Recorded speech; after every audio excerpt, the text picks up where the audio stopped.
What's up with this?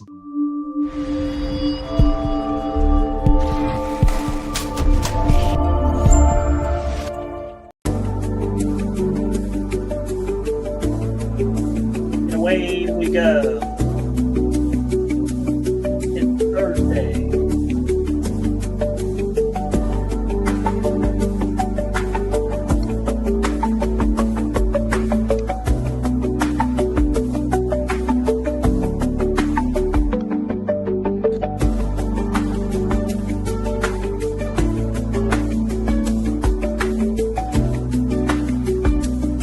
Oh, here we go.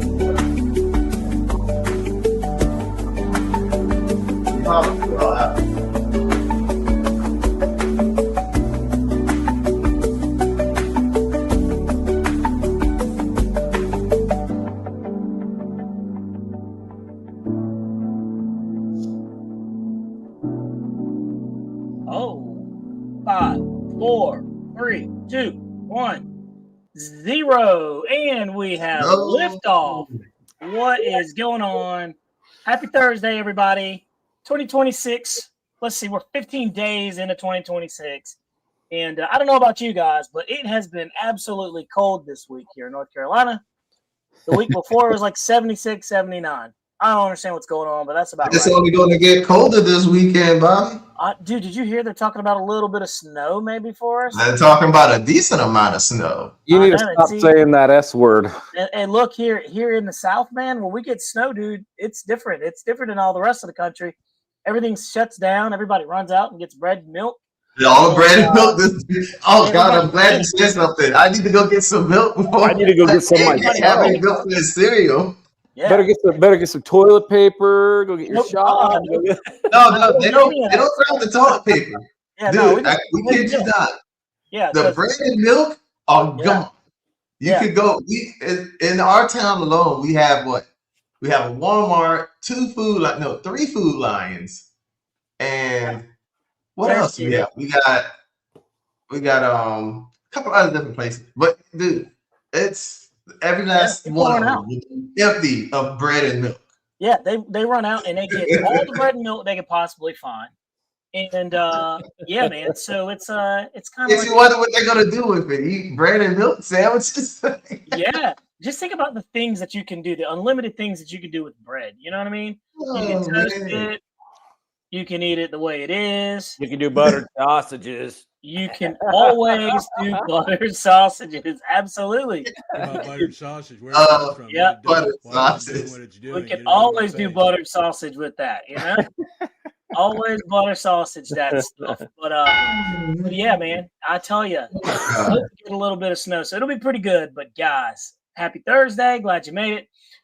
We've got RC Pilot Will in the house. We've got Jeremy Stolt in the house, and the man has been flying the brand new Flyfans K8 80mm EDF jet, and he has something cool to report. Jeremy, what is the report on that new airplane? I know you've been testing it, and I know you've been putting it through its paces. What are your thoughts on it? So far, it's pretty dang awesome, guys. I think you guys are going to like it. If you guys like a L-39 that has the tendencies of being able to float very well, very slow, but yet very maneuverable characteristics at that slow speed, that is going to be your airplane that you're going to like. So with the multiple schemes that we're going to have on there, if you don't like the way this looks, there's other schemes that are going to be available. But man, the thing is great. 80mm setup on there. We flew from 5,200 milliamp hours, 6,200, 6,800, and the airplane did not care. Wow. For the weight. It was awesome. It had no problems whatsoever. It's been pretty awesome. I do not have the landing gear out right now because I didn't have a transmitter to turn it on right at the moment. Hey, that's okay, man. Out in the trailer, but again, you got an in-runner motor on there. I mean, you can't beat it. It's awesome. Dude, it looks really good. That's a good report. So stay tuned for more. I'll see. Let me see if I can get you a video. Do you want it on Messenger or do you want it under message? Send it on Messenger, man. That'd be kind of cool. So while you guys are chatting away, I'll see what we can get. Yeah. Maybe give you a glimpse. Yeah, dude. We want to see what that thing is doing And in your I mean, hands. you guys can see the size of this thing. The thing is really, really big airplane. I mean, you got a wingspan of 50 inches, a fuselage of 55 inches, Dude. a weight that I'm pretty much feeling that the thing is 7.5 pounds with a battery in it. That's flying weight. Jeez. That's light. Yeah. Let's see. I mean, they're touting, on their a 4,200 milliamp hour to 6,000. Like I said, we've already had that thing up to 6,800, Wow. and it was awesome. So it's been Yeah. pretty cool. And again, batteries make a difference. Okay, so when we had our first flights on there, I had batteries that were cold because obviously we're with winter. And with cold batteries, it was a good performer. It was just kind of, but you get Saggy. batteries that are actually right and they're warm and all that. The thing is beautiful. It's been pretty fun. So, and the sound, when you guys hear this, when I can get you the video, the sound is the key because it is not annoying like a lot of these EDFs are, where it's just so whiny. It's just awful. This thing is super quiet, and it's kind of a change to the whole big EDF thing, which is pretty neat. So really, and it has fuselage noise. If you guys like fuselage noise, oh, we like that, like in the F-35. Yeah, well, it has a similar noise. You have to be going pretty fast to get it, but you can get it. So. Dude, I would love to see that one in a larger, like maybe a turbine jet. That'd be amazing if somebody made one of those. That'd be cool. That'd be cool. So flying time, just about 6 minutes. Oh wow! Mm-hmm. And that wasn't just lollygagging. That was like hard performance fun. Oh wow! So very efficient. Sounds like it's a good. It's got a nice glide slope, and just very forgiving on the flight. So that's great, man. Yeah, that is a good report. Some videos. So we're getting all the team pilots we have here in Utah. We're getting them all flights on there, and every one of them has been just wowed by it. So pretty cool. Wow, man. No, that sounds pretty good. I'm excited about that. That's cool. Well, I gotta say, I can't wait to hear some more reports. Definitely, I want the camo one for sure. I'm sitting there looking, and let's see here. Yep, Tim Burke says he likes that. Yeah, you answered a lot of the questions people were asking about flying. So you said you wanted a messenger or messages? Messenger, Facebook. Okay. I just wanted to make sure. Yeah, man. If hey, you Bob, do that would be cool. Yes, sir. Winds are going to be fine on Sunday. We can get out there and fly. It's just going to be cold. What's the temperature on Sunday? It's saying temperature, I guess the highest is 37. Oh, wow. Yeah. Yeah. That's a little below the threshold, man. I'm all for the calls, but geez Louise, that's going to be similar to the flying event Sanford's having out there, the Freeze Your Tail Feathers. Yeah. That's going to be a legit Freeze Your Tail Feathers. And because the highest on Saturday, it's saying 50 degrees, but it's also saying gusts of 25 miles an hour. So yeah, I'd like to go out there just to see what happens. When you say see what happens, you mean see who crashes is what I'm hearing? Yeah. 25 mile an hour gusts. Who crashes? Everybody does. I know. I know I do. I'll enjoy it. I'll enjoy a good crash every now and then. Let's see here. If you ain't crashing, you ain't flying. That's what they say. Let me see. So I had a very, very neat weekend. If we want to talk a little bit. So one of my friends, I ended up inviting him out to go and fly with us. And in that flying with us, he's like, "Sorry, dude." He's like, "This is my drill weekend. I can't get out there." Right.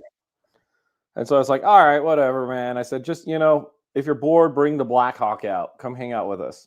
The Black Hawk. So he's a crew chief for the Black Hawks of the. Nice. Anyway, he's like, "Well, let me see real quick," and all of a sudden he's like, "Send us GPS coordinates." We were like, "What?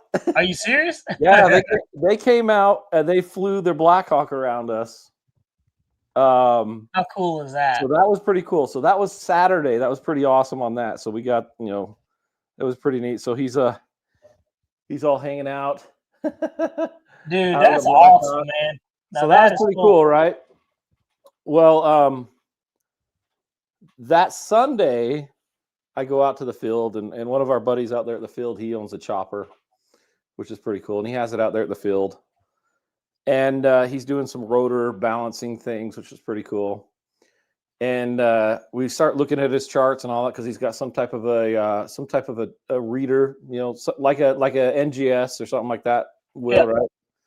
Some type of diagnostic tool for balancing the rotor head. Well, anyway, we start looking at his charts and graphs of his last 3 flights, and one of the curves is up, the other curve's up, and then the other curve's down, and we're like, what's the difference between the 2 curves there? He goes, well, it's mainly fuel shift. And so I'm talking to him about it. I'm like, the only way to figure this out is to add some more weight to the airplane or to the chopper. And I said, I'm 220 pounds and not going anywhere. That's funny, man. That's crazy. And so this dude right here got to go and fly in a British Gazelle. Oh, that's cool, dude. If you guys know what a Gazelle is, it's it's a military. They use it in their military helicopter. Yeah. Man, that's cool. Yeah, I've seen those. I just didn't know what it was.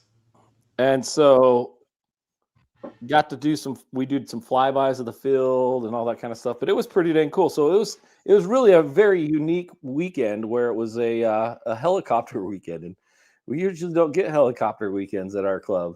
Dude, that's awesome. But it was pretty neat to be able to get a ride in there. So, kudos to Matt. Awesome. Thank you for that. Pretty dang fun. So a unique weekend from the Salty. Man. That's a nice switch up. So big difference. Big fun. Well, that's a good segue into the next topic. The new Eachine MD 500 first flights, guys. I finally got that helicopter up, and I don't know. I dropped the video earlier this morning at like 7:30, I believe. And man, that video has been out, and dude, I've been getting some really positive feedback on that, and that was a really nice flying airplane, and a lot of people have been very positive with that thing. So we'll have to see exactly, how well. And then in the video at the very end, I even got Will in there. I don't know if you saw that or not, Will, but I got you in the very end. I didn't get a chance to rewatch the whole thing. I watched the first part of it, and I had to jump off.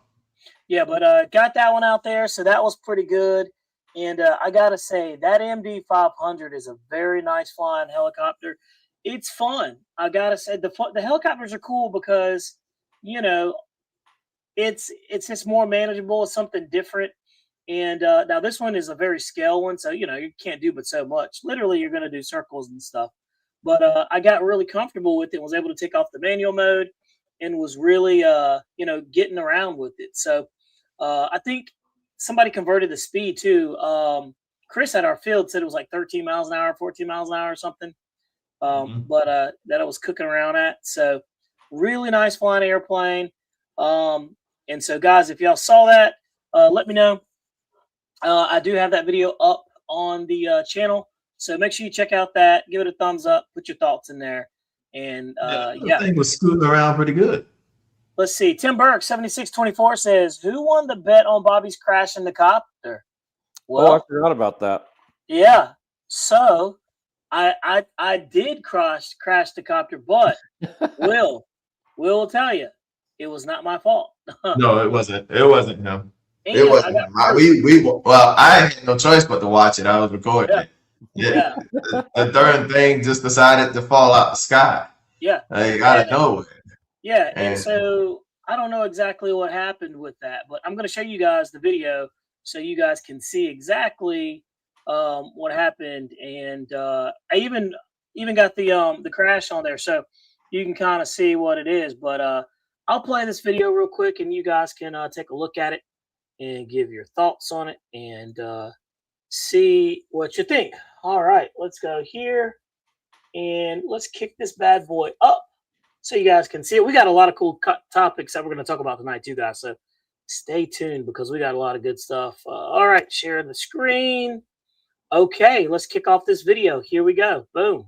And guys, what is going on? The time has finally come for me to try my hand at a helicopter. Yeah, I did it. This thing is the MD500. It's highly, it's got a home features and buttons on there, and it has a low manual mode, so where you can fly the helicopter around. It has a lock button where you can lock the rotors and then lock it, so arm and unarm basically is what that is. And then it has an auto feature where it helps you fly the helicopter around, but it gives you the ability to fly it. And you have manual mode where you have 100% control.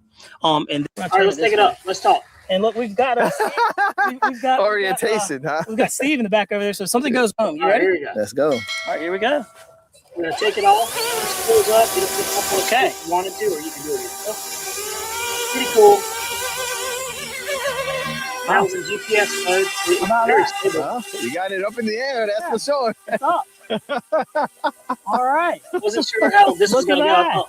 I thought Will was gonna see a crash video, but it didn't work out. Stick it right there. Coming around, dude. This is very nice. And I'm going to show you. So the GPS is actually locked in right there. It's actually helping me. It has LiDAR in there as well to tell where the ground's at. And I can tell you, I'm holding the radio right there, and you can kind of see it's just hovering. So it's holding the position. So this is something that's really nice. It also has return to home if I get in trouble. All right, you ready? And it has return to home. Okay, so we're going to push it on a little bit. Probably to have some fun. Just venturing out. Now, I've flown drones before, so I'm very familiar with, orientation and everything. So, all right, we're going to skip on to the crash because I know that's what. And there we go. All right. Flying it around. Here, we're going to take it out of GPS mode and see what that does. All right. Oh yeah, I didn't like that at all. Yeah, that was crazy right there. Yeah, that was right there. I need to go read the manual a little bit more. So, guys, reading the manual is always beneficial with this kind of thing. Brand new to this, but you can kind of see this is pretty cool. It's getting my feet wet, and it's kind of like training wheels, but you got to start somewhere.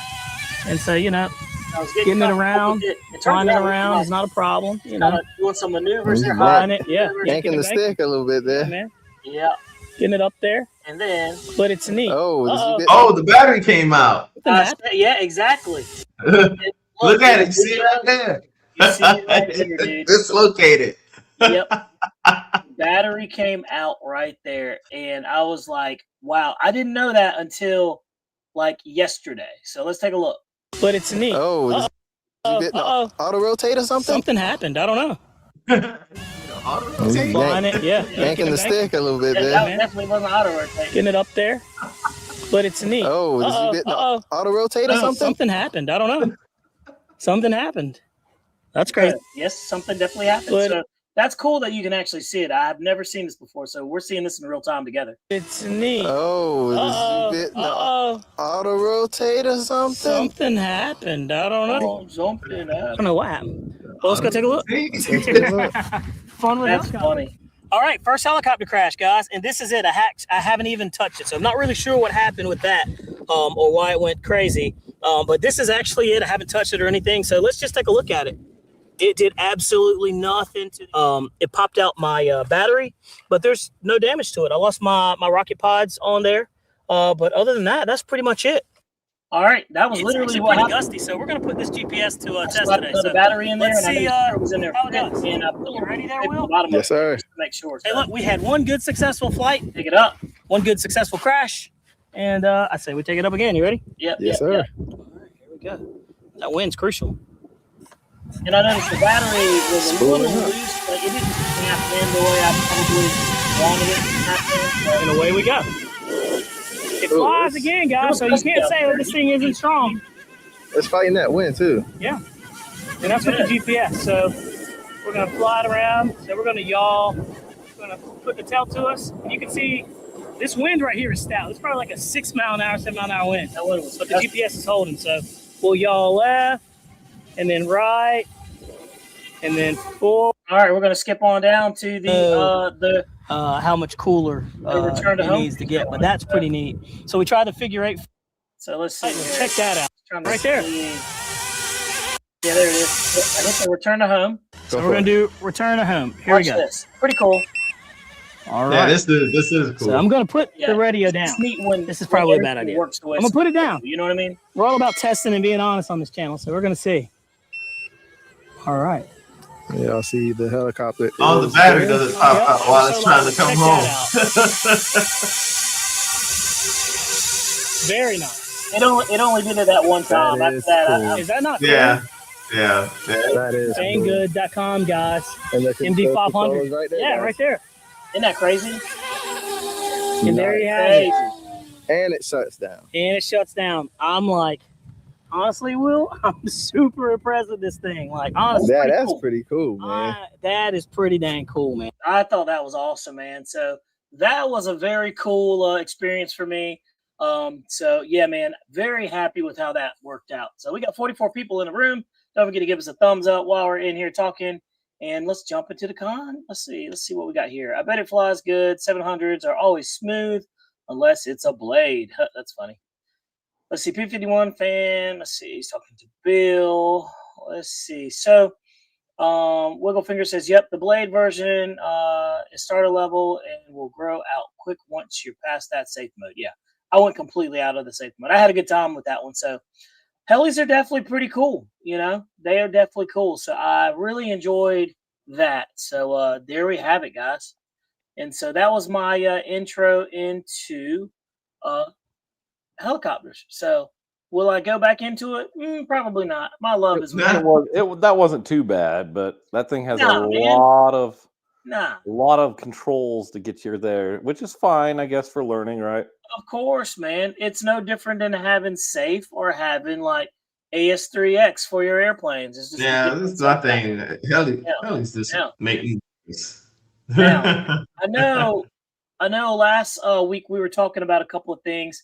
And you were talking about the batteries earlier about in the K8 and how last week, you know, the performance was a little, you didn't know if it was cold because the LiPos are cold or not. But between you two right here, first question of the night, what are some battery care myths? Let's talk about storage, voltage, C ratings, and puff and packs. Will, Jeremy, I'm going to let y'all dive into it. Let's go. Get you some. Will, what do you think about some of the myths, care Battery myths care about myths? batteries? Yeah. The You myths got are Well, definitely C ratings.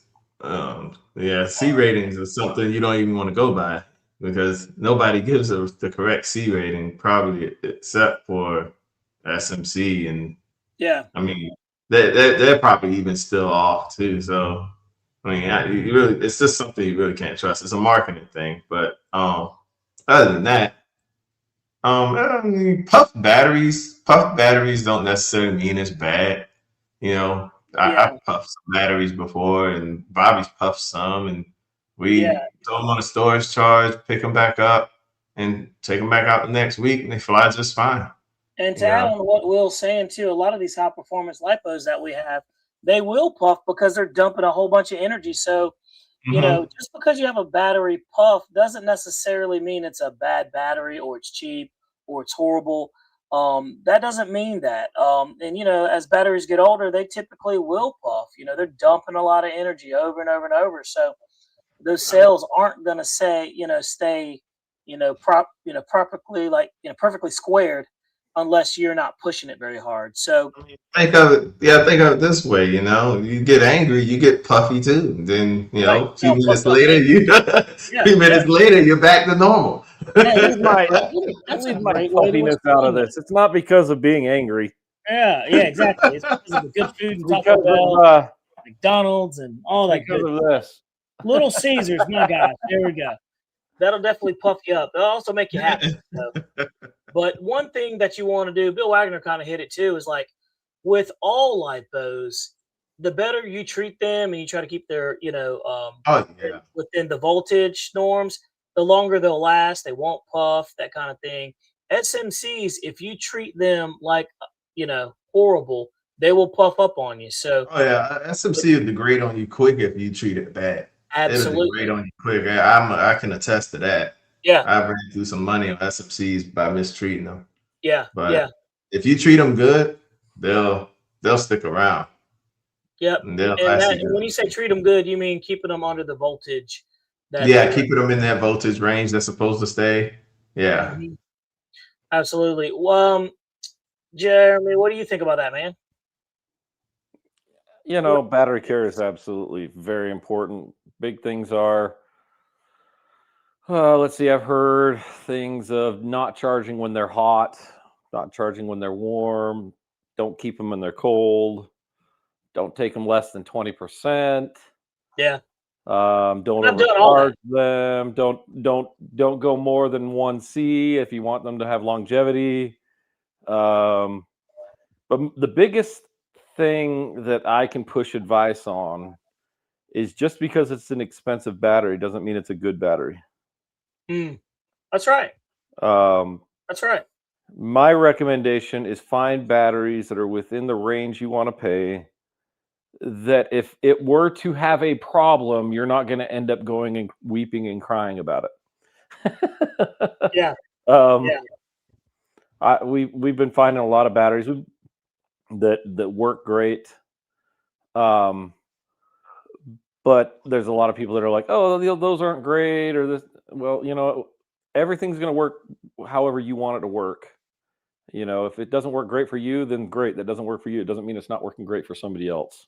That's right. There's a lot of advice out there on what batteries to use versus not use. I mean, if it works for you, use it. You know what I mean? C ratings, it's a joke. They're not accurate. there is a lot of information out there of people doing, I can't think of what it's called. I think it's like an ESR test or some type of test that actually tests the internal resistance or something like that. I met the gentleman. I don't remember what his name was, but we met him at AEF down in Arizona. It's like battery lipo test or something like that. He has a website. Yeah, and he tested all kinds of batteries, and the first thing he said is he's like all of these batteries. We'll just say a 60C battery. They're probably only 15C. Yeah, I think so. The highest that like you can truly get is like 30C or something like that. I don't think it was like 30 or 40 or something like that. And that was when me and Will were talking to someone with SMC, or that knew quite a bit about SMC. So yeah, I mean, I don't try to dig into batteries too much. Why? I just want to fly them. Yeah, I'd rather just fly. Yeah. Okay. Yeah. I mean, there's a lot of there's a lot of people that really know a lot about batteries. Great, that's awesome. Help people out in teaching that stuff. But I don't go and I'm not going to go and jump into batteries unless they, you know, I go and I run them, and if they work and they don't get hot, perfect. You know what I mean? Yeah. And then what I'll do is I'll run them in the hardest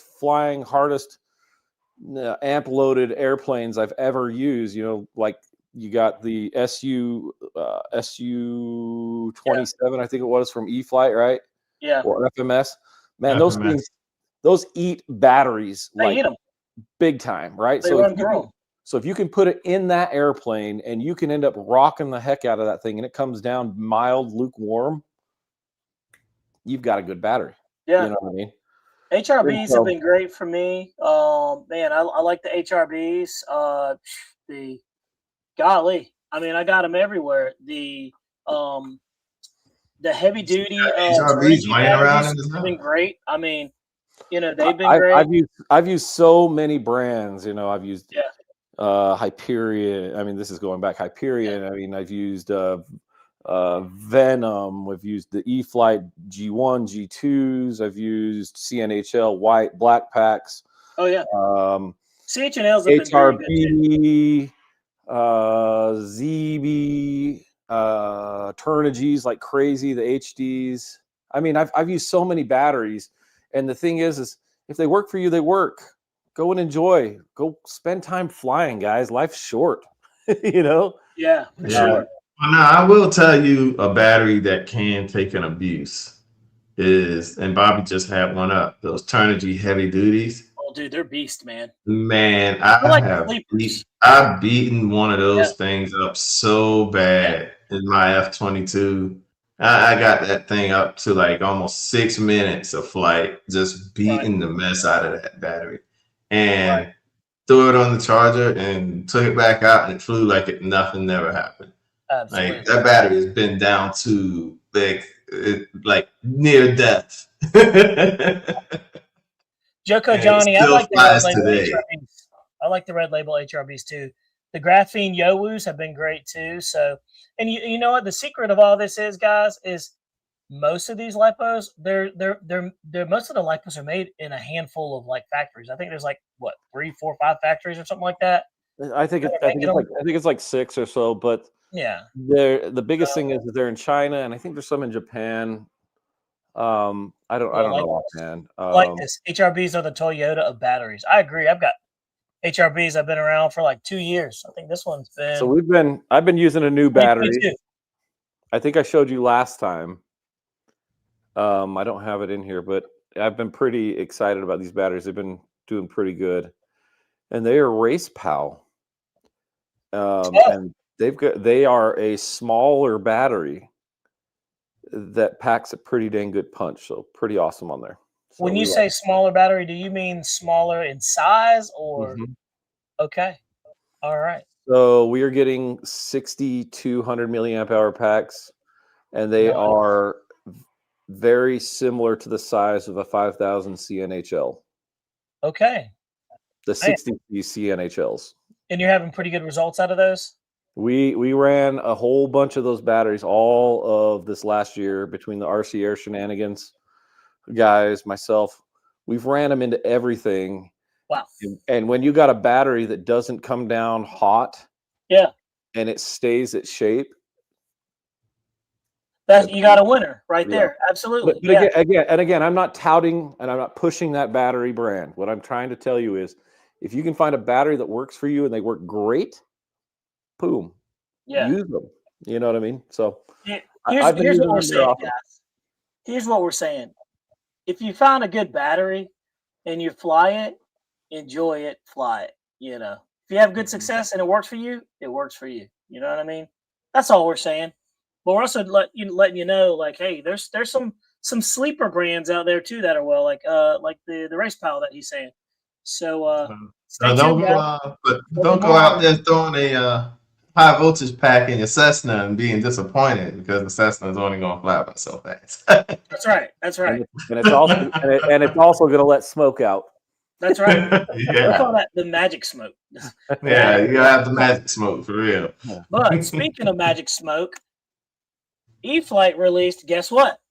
Another timber, a 1.5 meter 10th anniversary SE timber, guys. Did y'all see that? Show us what it looks like, Bobby. There's another timber. Like? You know I'm going to show you what. Let's see it. The Timber and the Vipers are the flagship of E-Flite. Here we go, boys. We've got the new release, the Timber 1.5 meter 10th anniversary SE edition. Pre-order. Man. Let's take a they look. use less paint on it, and they're probably going to charge you even more for it. $299 and $349. The first one. That's probably why it's the 10th anniversary. Let's take a look. Man, that thing's been around for that long. I didn't know that. Updated with the new safe stuff. That's probably what it is. Yeah, it's got AS3 Plus and it's got safe. So yeah, and it looks identical to everything else. I'm trying to remember, was the other one 1.5 meters too? It's got lights. Yeah, the original one. Yeah, the Evo was the 1.5. Okay. Yep. Yeah, the Evo is a 1.5. These are just good flying airplanes. You know, I'd say it's their flagship. And honestly, they've got a good airplane. It's a good platform. And I don't blame them for coming out with, a different scheme of an airplane that's sold successfully, right? Like, all those dealers, do it. So is the hatch on the top or is it on the bottom on this one? Let's take a look. We'll keep moving. I think it's got the front. It's in the front bay hatch. I hope it's on the top. Yeah, okay, good. There it is.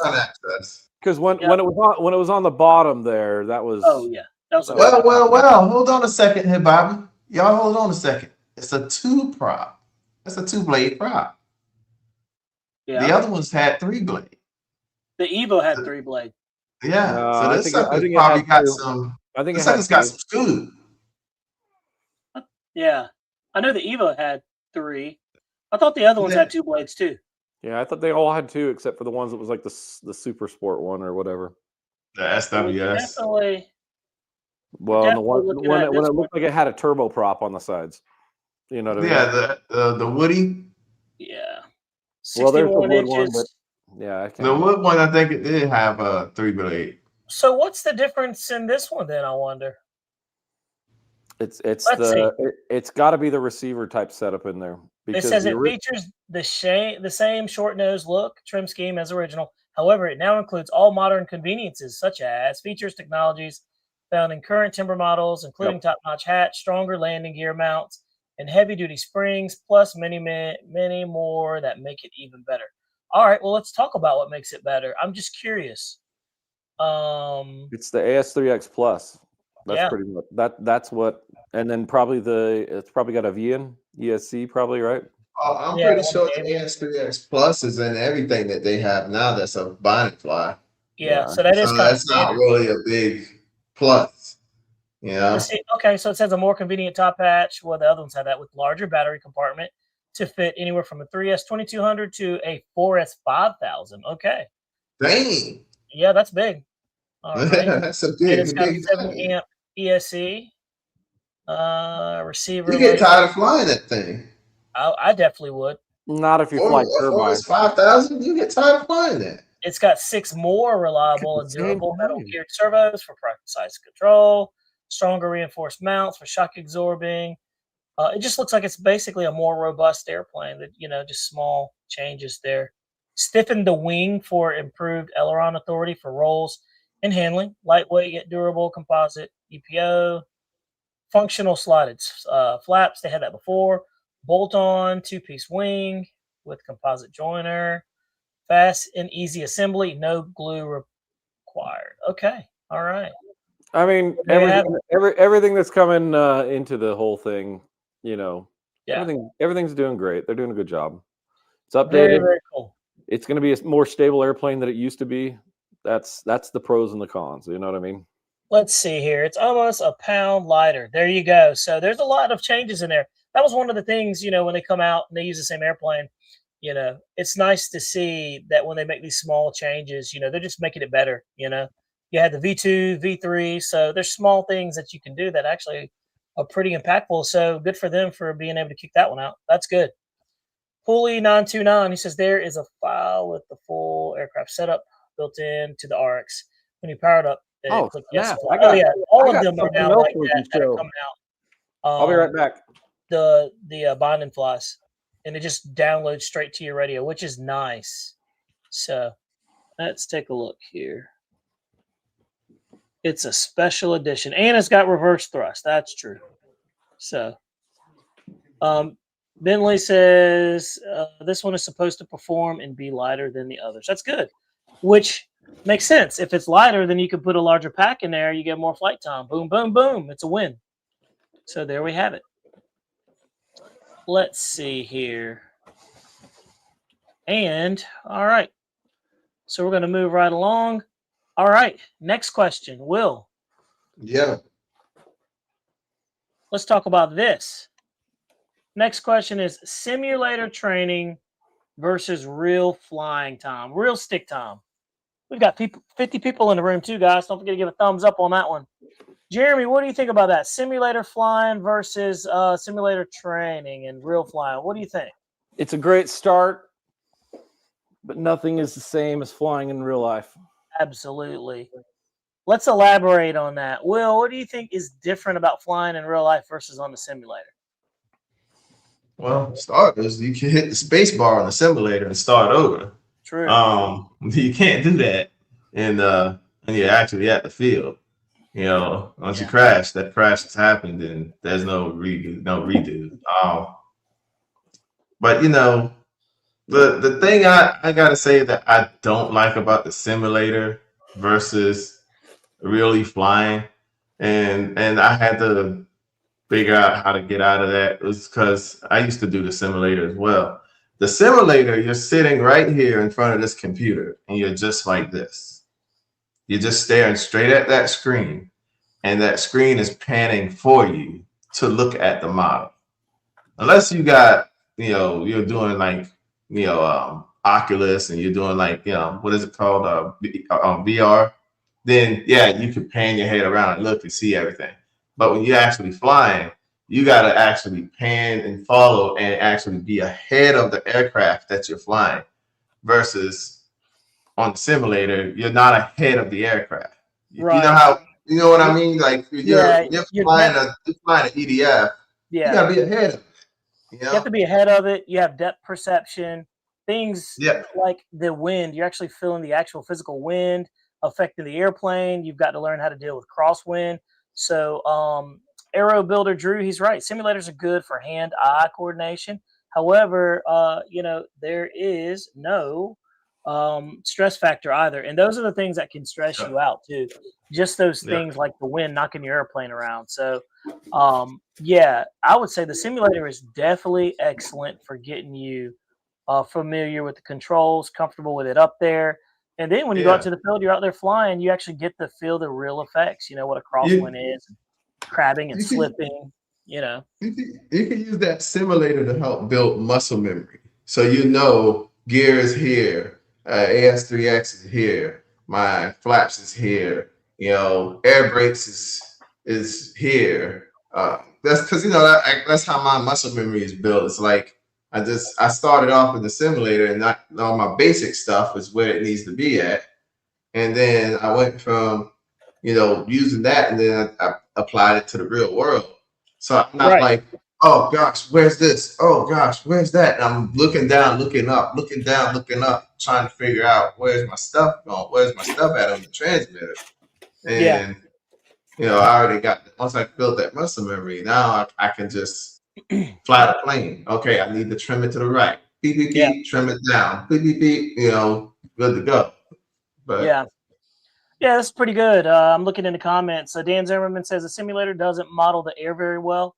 It does have, it doesn't have turbulence, gusts, variable direction changes. Absolutely. You could put some of that in there. Once you set you could set the wind on the simulators, but it's set in that direction. It doesn't give you, like you said, turbulence, doesn't give you gusts, or it doesn't give you direction change. Like we experience every time we're at the field.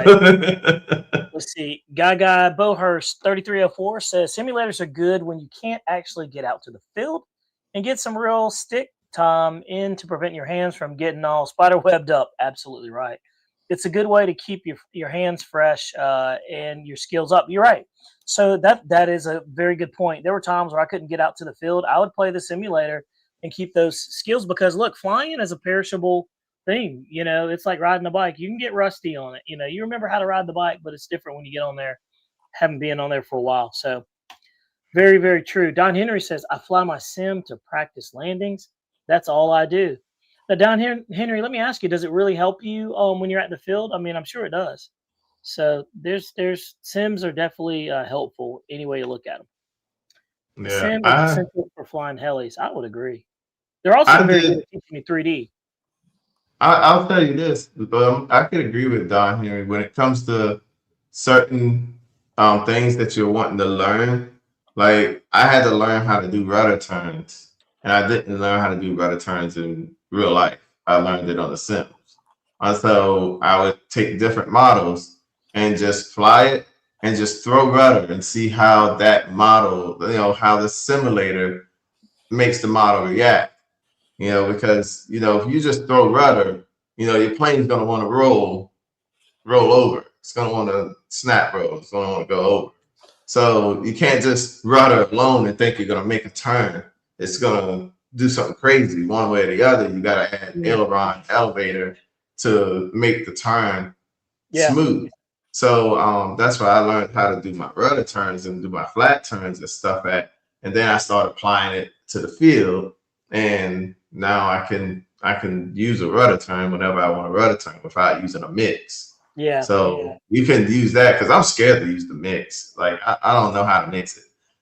I'm afraid I'll put too much in it and it'll. Aero Builder has kind of hit it on the head. You know, the simulators have saved people thousands of dollars. You know, and, you know, and probably keeping the hobby alive too, and a higher success rate. So that's what it's about. So that's good stuff, man. I appreciate you guys' input too, by the way.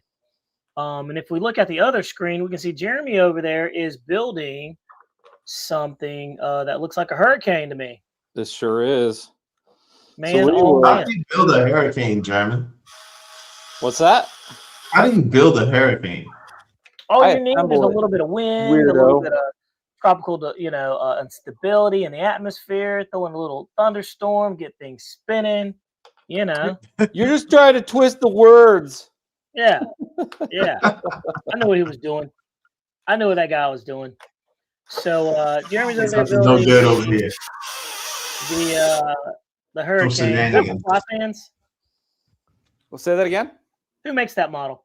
This is X-Fly. X-Fly. That's right. X-Fly Hurricane. Nice. Yeah, I'll All right, get it together real quick while you guys Yeah. keep chatting away. Yeah, while you're doing that, we're going to move on to the next question. All right. Will, Ready to Fly versus Bond and Fly. I'm going to mute you there. Ready to Fly versus Bond and Fly versus Plug and Play. What beginners Oh, don't man. understand at first. What do you think beginners don't understand at first with RTF, Bond and Fly, and Plug and Play? What do you think about that? Okay, so And while you're when talking, I first started out with RC, I had no idea what that stuff meant. Like, I was completely lost, and Bobby dropped out somehow. I don't know how he dropped himself out, but he managed to pull that off. But yeah, so the RTF, the Ready to Fly, the Bind and Fly, and the Plug and Play, I didn't know what none of that meant because I started off with RC Cars. So Yeah. RC Cars was they were RTR, which is ready to run. But yeah, I had no idea what that meant. But now that I know what it means, I think that beginners should stick with more of the Ready to Fly or Bonded Fly because my first time going to a PNP, my first time on a PNP was kind of difficult. I really didn't know a lot what I was doing. And I jumped into a PNP kind of early because that's when I went to that F-35, Bobby. I was telling you about. Remember I told you about the F-35? I crashed 3 times. Yeah, well, I didn't know what I was doing. And we may have some new people in here that don't know what the abbreviations mean. So RTF means Ready to Fly. BNF means Bond and Fly, and then PNP that he's speaking about means Plug and Play. So which means you have to get your own receiver. You have to program everything yourself. You have to bind it to your transmitter yourself, all that stuff. Where the Bind and Fly, there's a lot of the Spectrum stuff. You can get Bind and Fly. So E-Flight, basically a lot of things you get from Horizon Hobby. Which is they're going to come Bind and Fly. Sure. Say what now? I said, which is a benefit of having Spectrum. Like that's why I like Spectrum. Yeah. Like because nobody else other than Spectrum has Bind and Fly. Yeah. So it's nice. It really is. And so yeah, all you gotta do is you just pull it up in your transmitter, especially now that they have it where it uploads everything straight to the transmitter, the IX14s and the NX transmitters. Well, the IX and the NX transmitters. You can just load it right up. It gives all of the settings and everything that needs to be in there the way it's supposed to be, and it allows you to just fly it as if though it's a Ready to Fly, which a Ready to Fly means it comes with a battery, it comes with the model, it comes with the receiver, it comes with a transmitter. All you gotta do is buy batteries to put in the no, you don't even gotta do that. They give you batteries to put in the transmitter because my Aeroscout was a Ready to Fly. And it came with everything I needed and a charger. So I was getting ready to say, let me ask you this real quick. So, like, do you think sometimes Ready to Fly setups are not necessarily like the best for new beginners? I say that because sometimes, man, they come with the radios, and those radios aren't that great. It's good they're to not get that great. They're not that great. The radios are not that great. But for somebody who's trying to figure out, do I really want to walk this path or not? It's the cost-friendly way of going about things because they don't know if they really want to walk the path or not of RC aviation. So but the transmitters compared to the stuff we got today, they do feel pretty janky. Like Yeah. So but Don Henry hit it. He said, Bobby Will, there is a disadvantage to that. New pilots are not learning the ins and outs of the hobby. I would agree with you. They're really not. But I will say it's a different generation, man. Some of these guys don't care about that. They just want to get up and fly. yeah, the new generation is microwave. And sometimes they may not know a lot about the airplanes, and so they may not know what a good radio is, what a good battery is. So these ready to fly, they're paying more money for something that's just, they want something altogether that they can just go get. I don't know what I'm looking for, but I know it's in this box and I can go and fly. So, but you're absolutely right, Don Henry. And that's sad too, because like I'm an ARF builder or assembler. And, I just think that now people are so comfortable with ready to fly and bond and fly that nobody wants to assemble an airplane anymore. It's like, or build one for the matter. I know around here, there's not too many builders, So. But the thing about it too is, you gotta have, and I get what he's saying. They're missing out. They're not being able to get on the ins and outs of the hobby. And like you said, being an ARF builder or being the type that, does a plug and play and everything. But there's the thing. As a beginner, when I first started, and like I said, with the F-35, I put that plane together with one of the old brick. No, was it one of the old brick ones? No, it wasn't one of the old brick ones. It was one of the first AS3X receivers, 6-channel with the button when they first started putting the button on them. So I had that, and I used the same transmitter that came with my Aeroscout. So I didn't have a transmitter that I can do any expo, I can do any rates, I can do any, you know what I'm saying? I couldn't do any of that stuff. Yeah. And F-35 requires that. So here I am trying to fly this plane without a transmitter that's capable of dialing it in like I need to for the rates, for the expo, for all the stuff that it needs to be done to it by the book. I can't follow the manual because I don't have it. That's right. So then there's people make that mistake of doing that. So that's why I say the bind and flies are probably the better route to go, because with the bind and fly, I feel like with the bind and fly, they can actually upload the stuff to it. And if they really want to learn it, they can kind of reverse engineer it and go to the manual, look at the manual, go to the transmitter, do the measurements, see how the bind and fly actually put everything in place where it's at on the transmitter. And that way you'll know how to basically look at this stuff and use it to your next one where you decide to do a plug and play. So it kind of gives you something to work with to do some reverse engineering. And then, of course, with a bind and fly, you can tweak it a little bit. They can't mess with the AS3X too much, but you can definitely tweak the rates. You could tweak the dual rates and all that stuff. But absolutely. Also, too, before I close out this talking point, also the price differences too. Like if you want to be like more cost efficient, you want to save a little bit of money, and your way around some of these airplanes, plug and play is going to be your best bet. Or sometimes nowadays the bond and fly, it's like a difference of like $50-$60 between the bond and fly and the plug and play. So it's more logical to get the bond and fly if you have a Spectrum radio. If you don't, then go get the plug and play. You know what I mean?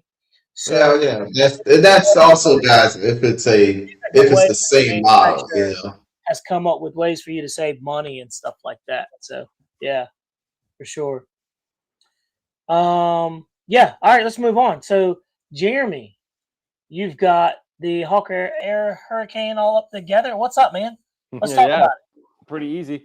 I don't have a receiver on there yet to get the gear out because it was kind of spur of the moment. But yeah, take a look at this. Look at this thing. Bill's gonna boo you because you didn't get the gear out, man. Yeah, man. What's up with you and all these gears not coming out?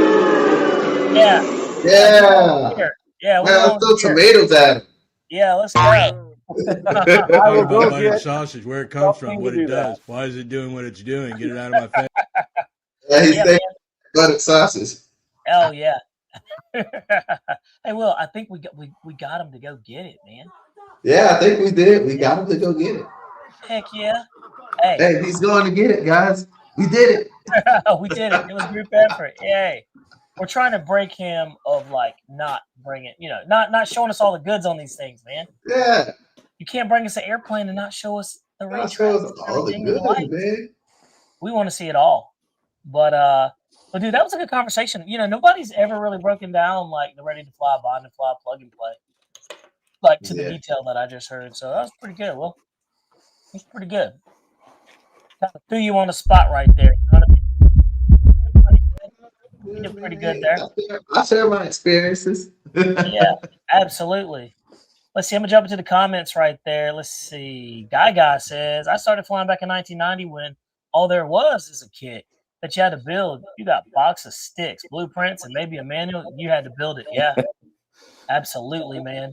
And look, we got Jeremy back, and looks like he's gonna put that thing together. So we're happy about that. Good job, Jeremy. We appreciate You're a jerk. Hey, Jeremy. Jeremy. Yeah. I was scrolling through Facebook Uh-oh. the other day, and I was scrolling through the Motion RC page or whatnot, and there was somebody in there talking about was it the F-14? I think they were talking about the Tomcat.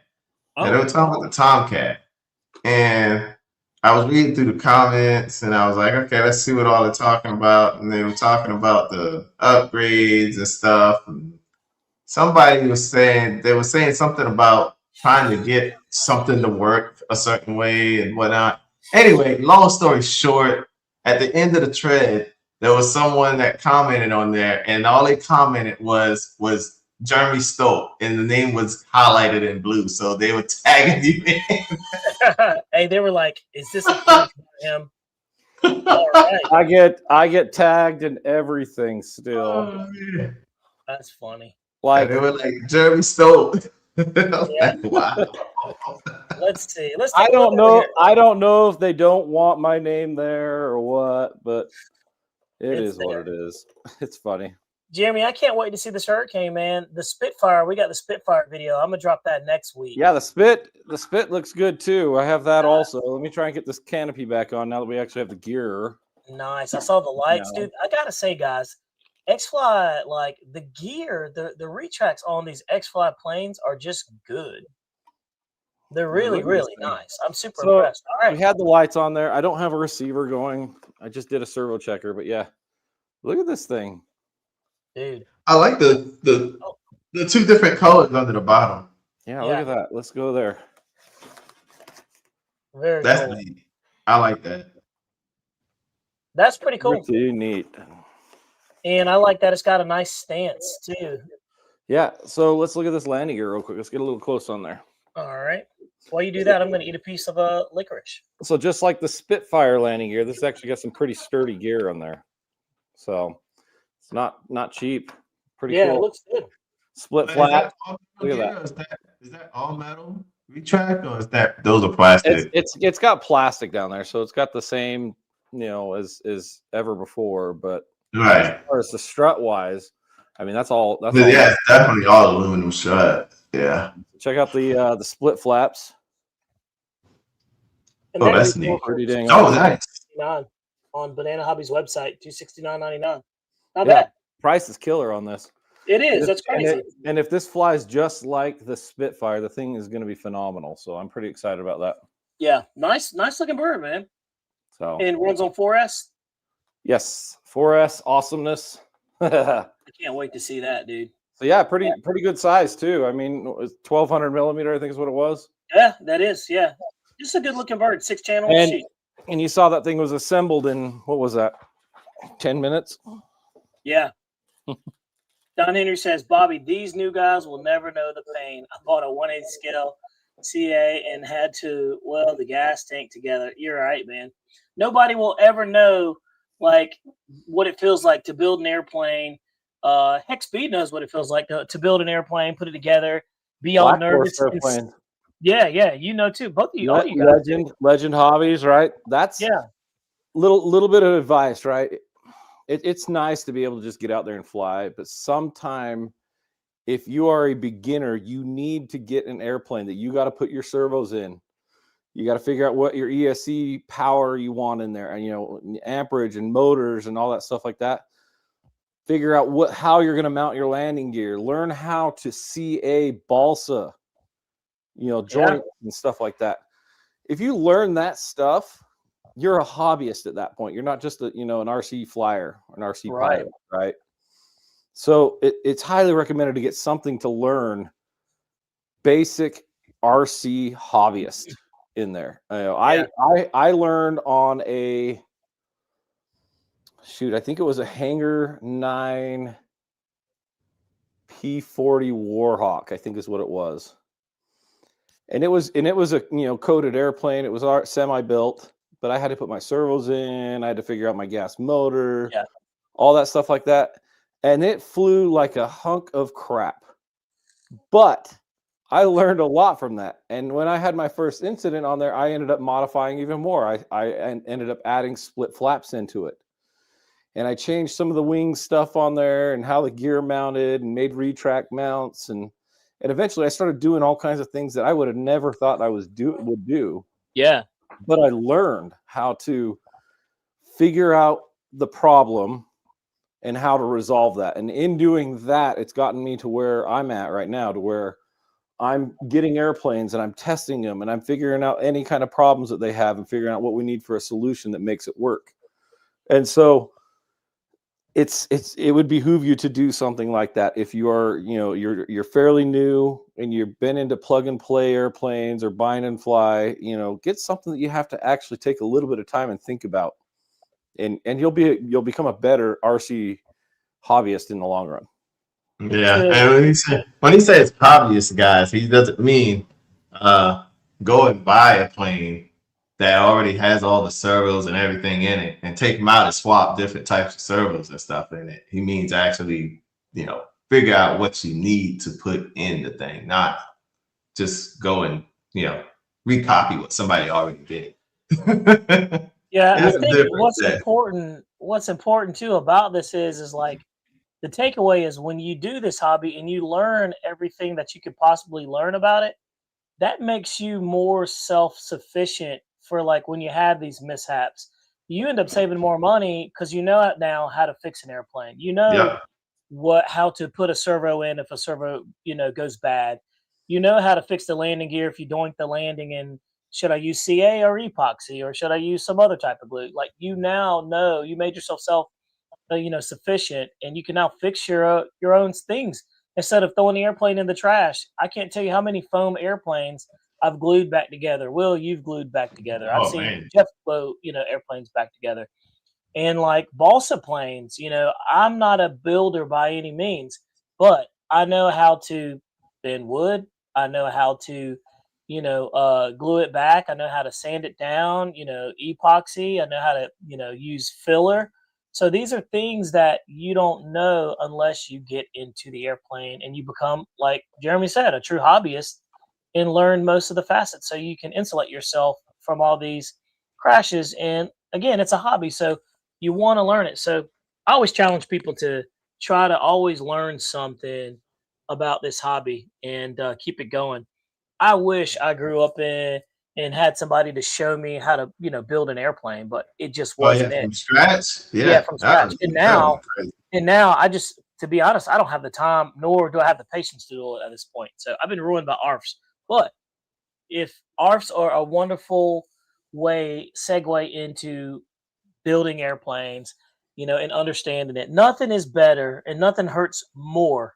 And all you guys can attest for that is when you take the time, build an airplane, take a couple of months, you build it, or weeks or however long, you build it, you put all that love and stuff into it, you take it to the airfield, it flies and it flies good. And you're like, yeah, dude, that is an amazing feeling. That is amazing feeling. Like you really accomplished something. You're like, I just took this box of sticks, put it together, servos and the engine in it, balance it, and everything checked out. That's great. And it also is the worst feeling when you take it up and it does not go to, the way you want it to, and you end up crashing it, or, you get it back down and you have to go back, So that's the true hobby. That is the true hobby right there. That's just like the difference between, when I had the incident with the Viper. The Viper was my first, full ARF build. It had nothing in it. The only thing, and I even had to put the retracts in it. Everything I had to do. It took me a month to get that thing built and put together. Well, not built, but get it assembled and put together. And yeah, you thought I wasn't going to catch that. It took me a month to get that thing assembled and put together, and source out all my servos, source out everything that I needed for it. And man, when I took off with it on the maiden flight, dude, you got the video, Bobby. I was stoked about that. Yeah, I was more happy about the maiden flight of that Viper than I was about learning to fly turbine. Yeah, it was amazing to me because I did this myself. I assembled this myself. This plane is not like somebody else's. It's how I put it together. But I tell you, Will, I bet you are more puckered with that airplane than any other airplane. Oh, we talking about that Viper? Yeah. Oh yeah, dude. So there's pros and cons to the whole building. Let's just go ahead and talk about the elephant in the room. The recent crash I had with the L-39. I'm not even fazed by it. But that Viper would have made me swallow some nails. that's right. Because there's time invested. Yeah. Yeah, I'm so invested. All right. Well, look, that was a good topic, man. That was pretty good. Let's move on to the other topic. Y'all ready? Uh-oh, another topic. Go ahead. We got another topic. Okay, this is a loaded question. I mean, guys in the comments, I'm looking. What would you change about the RC hobby if you could? Like in this day and age, it's 2026, and it seems like everything is just getting a little bit crazy. What would y'all change about the hobby, the RC hobby? You already know what everybody's gonna say about that one. Well, let's go. All right, go ahead. We'll take it. All the rules and regulations that's being applied. Oh my God, they're killing us here. I mean, dude, it's just everything that's going on. I mean, you can't do this. You can't do that. You gotta have this. You gotta have that. You can't fly here. You can't. I mean, I get it. Some of the stuff is a safety protocol. Like you don't want to be flying where there's a lot of people at with a 80, 90 millimeter EDF. Something goes wrong. Yeah, you're gonna hit somebody's kid or 9/11 somebody's kid or something. You know what I mean? You don't want to do that. But at the same time, don't tell me I can't fly in this vacant open space where there's nobody at. Hey, unless say what now? Bobby, I sent you something. Oh, okay. I'll take a look at it. Yeah. Maybe one and said more timbers. That's hilarious. Man. More timbers. What would you change? More timbers. Look, No, Michael's right. I would have to agree with him, man. The cost, dude. The cost is one thing I would change. I think if things were just a tad bit cheaper, that would be better, But not how things are going. But yeah, absolutely, the cost would be amazing. Imagine how many more people you can get to the hobby. Get costs to go down that much. Yeah, It's gonna be kind of hard to pull that off with the cost. I mean, look at the cost of food. I mean, you got to change the cost of everything. So, But which that's wouldn't be a your wish. bad thing. Don't That's get me your wrong. wish. Yeah, it it's would be a bad thing. I'll take it.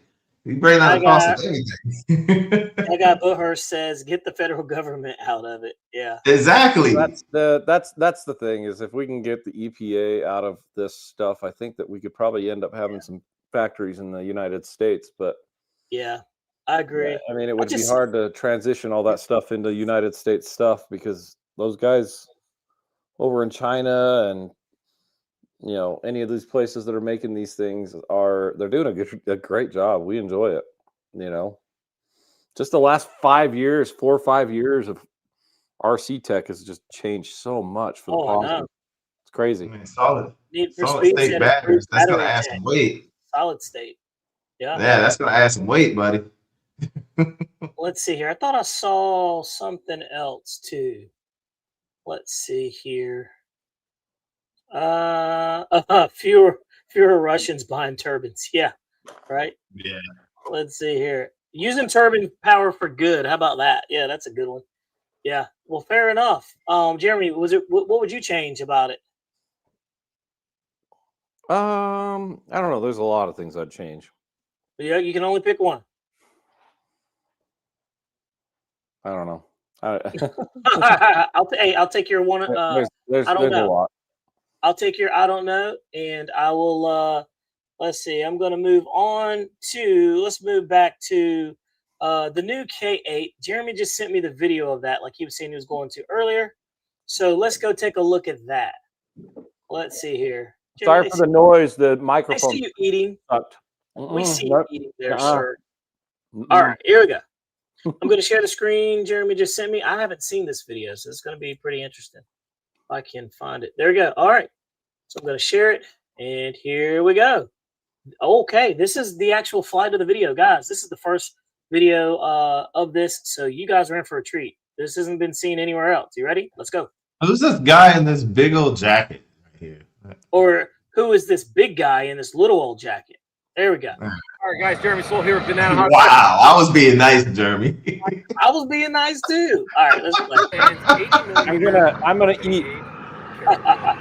So this is the Chinese and several other countries airplane that is a trainer-based jet, kind of like an L-39 Albatross, but again, it's a different scheme. So All right, I'm gonna skip it. Sorry. There we go. Let's see that how does sound quiet nice. that is. That sounds nice.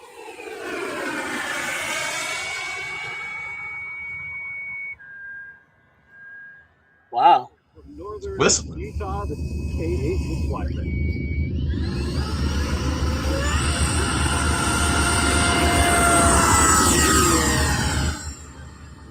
Nice smooth rotation. Yeah, I apologize. The like I said, the mic was not working right. I don't know what was going on with it, but you can't really hear me speaking on there, so you're just gonna have to see it fly. Yeah, I turned And it again, down. this is not a finished edit video. This is just only for you guys to see right now. Yeah, this is raw. And again, this you won't see much after this in regards to it flying because we're going to end up just knocking testing out like crazy. Look And how then we're stable gonna- this is. You can look at it and tell how smooth it is, man. That was only like 40% throttle for that pass. Yeah, man. Man, 40% throttle in that 10 air? Yeah, That's so good. there's full. You hear that whoosh that it has with it? That's that fuselage noise, which is pretty cool. I can't hear anything. I'm too jealous of the area you're flying in. Yeah, that is beautiful, dude. And I want to make sure you guys know that it doesn't look crazy fast, but that's the area. The area itself is kind of an optical illusion. Yeah. It's very pretty. The area is. The airplane is. Man, I mean, he nice. doesn't have trees to worry about. He can land from either side without having to drop in hard. Absolutely agree. But Will, I'm so used to having things around there, I'd probably get bored of just having just straight open air. Yeah, you're right. I'm That like, I probably need something would, to fly around. I need something to challenge me. Yeah, something to avoid, something to challenge. Yeah. Let's see. Well, you know you guys can come to Utah and hang out. We could, man. You And could. here's the problem. If I go to Utah, I'm probably never going to want to come back because it's so nice looking. And it's locked in on knife edge. Now, are the that's people great. as nice as Utah looks? No. See, I'll stay right here. Dude, that's nice, man. That thing's very locked in. Wow. How far is that mountain range from where you're flying? A mile at least. Wow, I would that's say it looks kind of close. it's beautiful. It is. So with full flaps on there, that the airplane just wants to keep flying, and it's just so light that you can just fly the thing so slow. You know how like when you pull flaps down, and if you're just a little bit too fast, the airplane will climb. At a normal airplane speed, that nose would not rise, but it rises on this because it's so light of an airplane. It's crazy. I think you guys got a winner, man. You feel like it needs a little bit more power, or do you feel like the power is adequate? I mean, they can always try and put more power in it, but look at this. This is me. That's my aileron control at slow speed. I have the ability to rock the thing.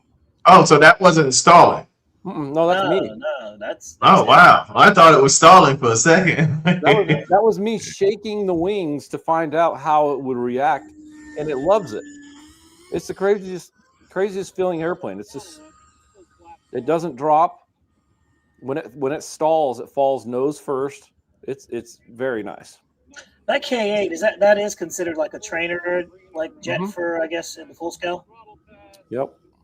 Man, I can see why. Oh, okay, full throttle. You can see it moves out really nicely. Look at that. That's pretty quick. Jumping on Banana Hobby's website right now. Is this on the site already, or? It is not. This is some testing. It will be in the next containers. Oh. Man. I think Dude, that they need that's like a 2150 kV. I'd take that thing out and put like maybe a little more, but it probably doesn't need it. Doesn't look like it needs it at all. Jeremy, that 1/8 scale By the way, red and that's silver. that's throttle off. That whole turn was throttle off and still off. That's straight wing, man. Jeremy, Straight wing. And look, you had the pods on there, so it's even draggier, you know? I thought it's not drag, but still. Dude, that's great. Easy peasy airplane. Flies great. Now, hold on. Wait a minute. I saw something. what you see? Wait a minute. What is this? Don't worry about that. What is that? What is that, sir? That is What called is that right that is there? called a weather pod. Yeah, I was about to say. Dude, that's smart. You get in there, keeps the wind off of you. Mm-hmm. Wow, Yeah, that's a good idea. So you can cut a hole Chick-fil-A in the guy top. has. You can stand out. Oh, Yeah, I'm the sorry. Chick-fil-A people have them. No, no, that's just our weather pod. So when we're doing FPV or whatnot, we sit in those and I see. not Pretty get cool, frozen. man. Because we've been Man, that's flying pretty lately in 23-degree weather, I think is what it was. This flight here was No. 32 degrees, somewhere around there. You hear that? You hear this nonsense? That nonsense about cold temperature. And them boys are cut differently. They're man, I don't know. So You think normally around this year, this salt flat is 6 to 8 inches of snow. Yeah. Or muddy to where you can't go. So we're taking complete advantage of it. So it's pretty awesome on there. But yeah, so that is Grantsville, Utah, just south of Interstate 80. And this is the area where we end up doing a big event in May or June, the beginning, called Bonneville Jets. And so wide open area. If you got turbine jets, come on out and enjoy Utah and enjoy the fun. Wow. Bobby will. Don't tell me that. Hey, that's amazing, man. Jeez, So- dude, that's awesome. I think I told you, man. Soon as I saw the picture of that airplane and I saw the camo, I was like, I think you guys got a winner right there. I think that's going to be a solid bird. So far, I cannot say anything bad about the airplane. Yeah. The connection, like it's got quick connects for the horizontals, the vertical, the wings, and all that. Any glue? No glue? No glue. Nope. Wow. Pretty awesome. I mean, it goes together just as fast, if not faster, than that Hurricane did. Man, that's awesome, dude. That is a like I said, I think you guys are onto something over there. So that's cool. That is going to What's be up, cool. man? Noons, what's up, buddy?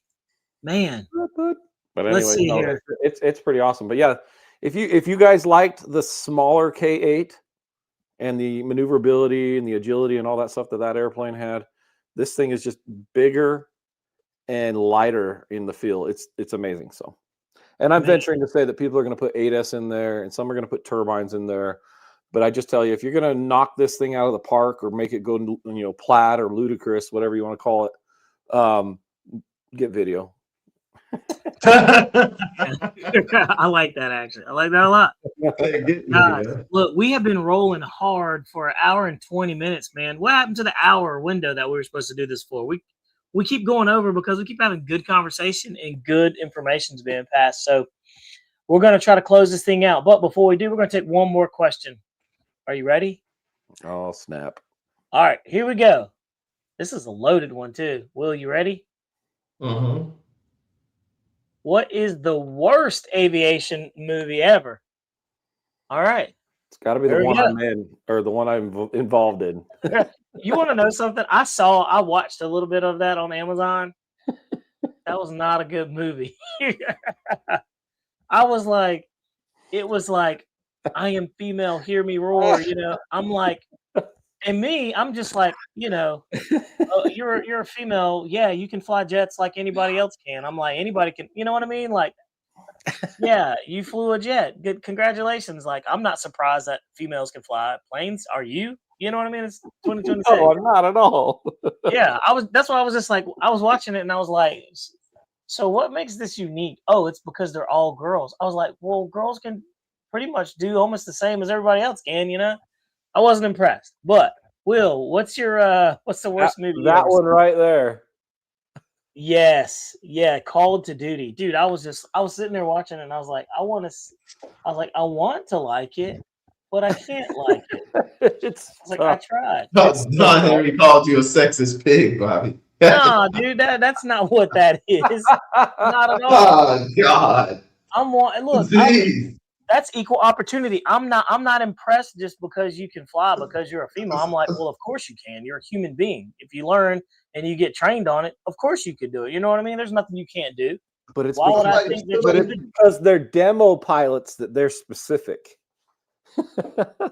Look, if you can demo pilot and fly a jet, I'm pretty sure you can learn how to drop bombs and, you know, shoot missiles and lock on to things. I mean, you know what I'm saying? I don't know. All right, Will, you're up, buddy. What do you got? Well, Bobby, the worst aviation movie Hot is Shots? me. No way. Hot Shots. I really don't have one because usually if it doesn't catch my attention, like within the first 5 minutes, I just go away from it. Yeah. Like, so I don't give it a chance to ruin me. That's funny. I don't watch Yeah. airplane movies because it makes me feel like I can't fly. Wow. Yeah, right? I'm just joking, Will. Yeah, see? Look, it's Snow River. What's up, man? I'm glad you're back in your house too, by the way. He says, hey, the Blue Angels have female pilots. One just visited here yesterday. Exactly. Like, nobody should be surprised females are flying jets. The F-35A demo team Yeah. has been a female pilot last two transitions over. Yeah. They do a killer job. They do a good job. Absolutely. And look, did you know typically women are better like precision shooters because their attention to detail is much more and their patience is much more than guys. That's a true statement. You know, they just pay more attention. Fighter, huh? Yeah. Yeah. So there you have it. You know, of course women can fly jets. Iron Eagle 2. No one kills Doug Masters. Yeah, but Iron Eagle 3, 4, 5, 6, 7, and 8 are all awful also. I gotta say, yeah, they really are, to be honest with you. That Stealth Fighter, I think it was stealth. It was Stealth Fighter. I think Jamie Foxx was in it, dude. That was a horrible movie. It was like 100% No, CGI. that was Stealth. Stealth. That was it. That movie was horrible, dude. I don't think that was a bad one. I think that it had a lot of things that could be better. Yeah. But it had some good ideas, I think, in it. Yeah. There's a lot of stuff. Yeah. There's a lot. Man, that's wild, dude. Let's see. On a Wing and a Prayer. That's cool. Let's see. That's cool, man. Yeah. Well, fair enough. Let's see. William Lane says, yo, I'm in late again, working on an Old World's products. Cap 232 120 ARF has been sitting around since the 90s. Hey, man, that's good. He's a real builder. He's a real hobbyist. He knows how to work on it. But guys, look, we've been pushing pretty hard. It is now an hour and 24 minutes. I say we shut this bad boy down, man. We came, we saw, we conquered, we answered a bunch of questions. We saw the K8 fly in real time. Appreciate that video. He assembled the Hawker Hurricane right there in front of our face within a whopping 10 minutes. And RC Pilot Will filled us in with some good information and helpful tips and tricks of the trade. And we talked about the brand new 10th anniversary edition E-Flite Timber 1.5 meter. Man, that was a quick, little rundown over there. And so other than that, guys, look, man, certainly appreciate you guys coming on the channel, helping us out. And, this has just been great. So, guys, stay tuned. We'll see you next Thursday. Will, you got anything? Guys, enjoy the weekend. If you're in the cold, stay warm. If you're in some snow, put some floats on to go fly. Other than that, see you guys on the next go round. Bobby, I'm good. Stay frosty, my friends. Jeremy, what you got? No, have fun, everybody. Get ready for the 2026 season to where we can get out there and hopefully we can help somebody learn something more Absolutely. than what they have. Let's try and figure out what we can do to help people save money, do it right, and then get a good experience. Let's help keep this hobby running. That's the thing. Yeah, 2026.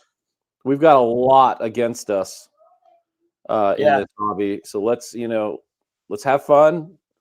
Let's train people right, and let's have some success. So, Yep, 2026 with this channel, I wanted to try to have more engaging topics and a little bit more information, man, that people can take away with and that you can learn from. So I hope that's what we hit. I hope that's what we're doing. And without further ado, I say we pop smoke and get on out of here, boys. It's been a good one. Y'all take it easy, and we are.